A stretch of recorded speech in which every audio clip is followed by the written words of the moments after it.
Welcome to day 3 of our journey together through 30 days of hope.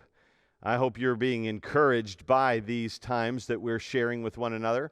And today I'd like you to turn in your Bibles to Luke chapter 15. Luke chapter 15, beginning with verse 11.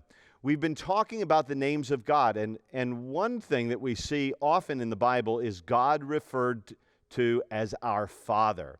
Our Father. There's something beautiful about referring to God as Father, but also for some, it's troublesome.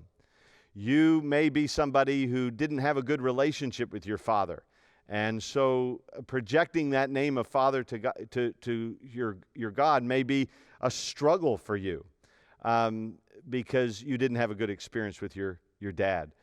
For others of you, you had a very warm relationship with your father, and to refer to God as Father becomes very easy.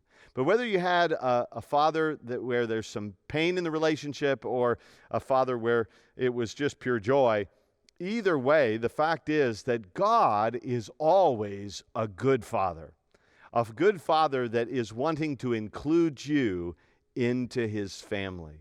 And so I want us to look at Luke chapter 15, beginning with verse 11. And what we see here is the prodigal son, the story of the prodigal son. And it says here, and Jesus said, there was a man who had 2 sons. And the younger of them said to his father, Father, give me the share of property that is coming to me. In other words, he was asking for his inheritance. And he divided his property between them. Not many days later, the younger son gathered all he had and took a journey into a far country, and there he squandered his property in reckless living. And when he had spent everything, a severe famine arose in that country, and he began to be in need. So he went and hired himself out to one of the citizens of that country, who sent him into his field to feed pigs. And he was longing to be fed with the pods that the pigs ate, and no one gave him anything. But when he came to himself, he said, how many of my father's hired servants have more than enough bread, but I perish here with hunger? I will arise and go to my father, and I will say to him, Father, I have sinned against heaven and before you. I'm no longer worthy to be called your son. Treat me as one of your hired servants. And he arose and he came to his father, but while he was still a long way off, his father saw him and felt compassion and ran and embraced him and kissed him. And the son said to him, Father, I've sinned against heaven and before you. I'm no longer worthy to be called your son. But the father said to his servants, bring quickly the best robe and put it on him, and put a ring on his hand and shoes on his feet, and bring the fattened calf and kill it, and let us eat and celebrate. For this son of mine was dead and is alive again. He was lost and is found. And they began to celebrate. You know, the character of God, who is our Father, is really can be recognized in this story and in simply calling God Father. You see, because he's our Father, he's fully able to supply our needs. Why, he was able to supply this son's need, and the son, asked him for his inheritance. The father, who represents God in this story, the father was generous and met this young man's needs. And it's notable to see that he met these needs, and he met them even though he knew that his son was going to disappoint him. Even though he knew. And God the Father does the same thing for us. He provides for us in so many ways, even when he knows that we're going to fail him at times or not follow him completely. He's a good father. And then secondly, he's full of grace and gives us better than we deserve. Why, this boy deserved discipline, didn't he?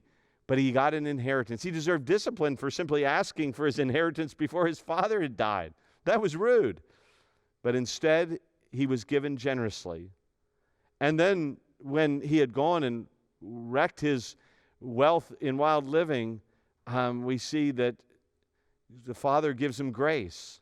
So many times we get better than we deserve, even when we're in a crisis, even when we're in difficulty, even when bad things happen in our life. We can usually see things in our life that indicate that God is giving us better than we deserve. He's caring for us and watching over us because he's our Father. And then third, as Father, he's wise to condition me with discipline. Why, this father in this story that represents God, he He allowed his son to experience the consequences of his sin, to go out in riotous living and to experience the loss that comes from making sinful errors in life. And you know, our Father sometimes allows us to get bruised and beaten down because of our wickedness, our sin, and our wandering from him. And he allows that discipline in our life, but he does so out of love because he wants to